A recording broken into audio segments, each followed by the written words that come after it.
Hello everyone, welcome back. I'm doing some continuing tests today to see what happens if a bullet exits a house in a home defense situation.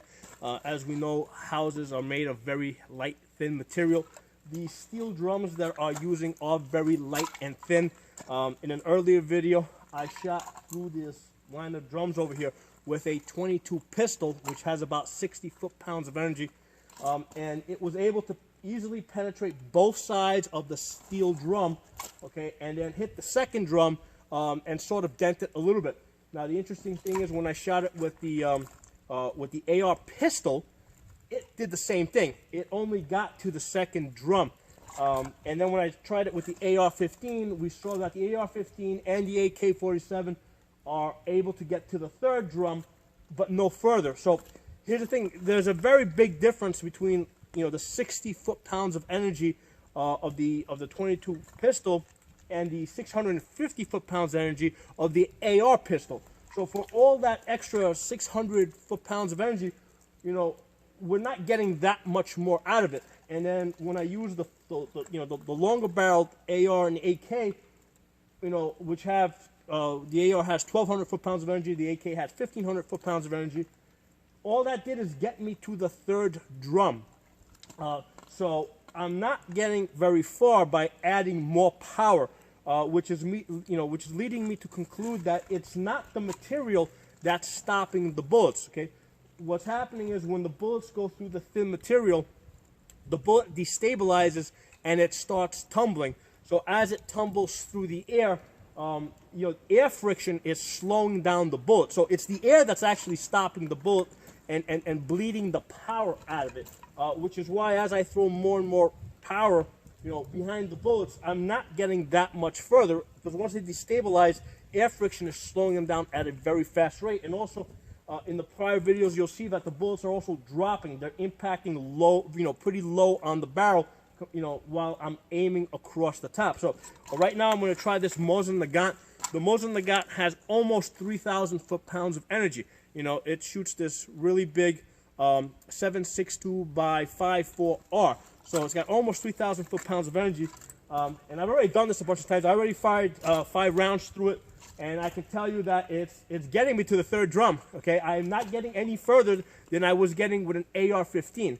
So let's do this again, and then I'll show you the bullets.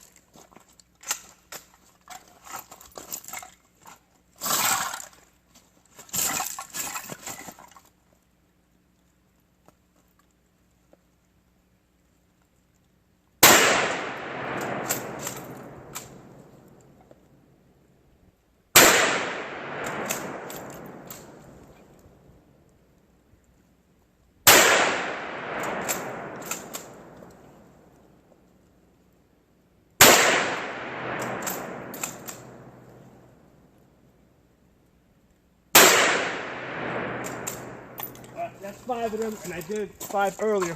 So let's go down range and look at the bullet holes to see what's happening.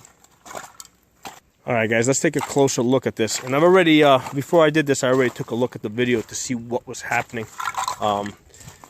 So you can see, this is, on this side over here, that's the first group of 5 that I did. And then over here is the second group of 5 that I did. And they're exiting out the back over here. So, as they're coming through this barrel, they're coming right across the top. Okay, so from this barrel to the second barrel here, we got 15 feet. So in this 15 feet, these things are spinning out of control. You can see how they've opened up from here to here. You can see how they've keyholed. You can see how they've keyholed over here. All right, so these things are really spinning. All right, and then for the most part, when we get to the third barrel, right? There's the third barrel. We got, that's 2 over here that went through here. We got 1 here. That one barely cracked it. Okay, and that's it. Okay, actually we got 1 over here that went through. And that's it. Out of the 10 that I shot, we don't have much. And then after that, when we get to the fourth barrel, there's no new holes over here. We got one hole that's already marked from earlier. Okay, so I could see in the video that the bullets were impacting the berm. Okay, but what I saw is that they were very wide. I mean, there was a pretty big, whereas I was shooting a pretty tight group into the barrel, I could see that there was like, they had opened up so that there was like almost 15 feet between the bullets impacting that berm. And some of them actually looked like they hit high. I suspect that they might have actually hit the ground first and bounced up into the berm. Okay, so that's what I'm kind of suspecting with some of the ones that I saw hit high, because I see a lot of times when, if I'm shooting at targets that are on the ground, sometimes they'll hit the ground and bounce up and hit the berm. So that looked like that. So what I think is happening is they're going through. This is the second barrel here. They're keyholing through. Some of them are making it through to the, just a few of them are making it through to the third drum. But most of them are either going into the ground, bouncing up, or going straight into the berm. And I suspect that, just because they're tumbling, they're not going to go too far. They're going to probably go another 100 feet, maybe 200 feet max.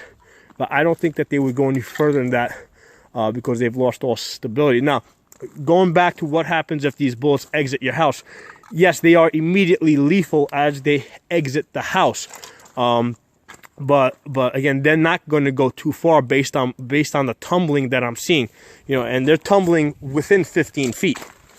So they've already destabilized. I was actually really surprised that the Mosin Nagant would tumble this quickly.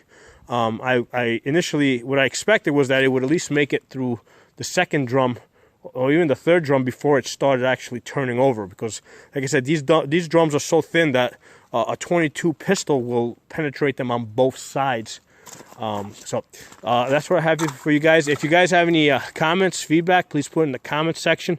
If you're not a member of the channel, subscribe. I'll see you guys next time.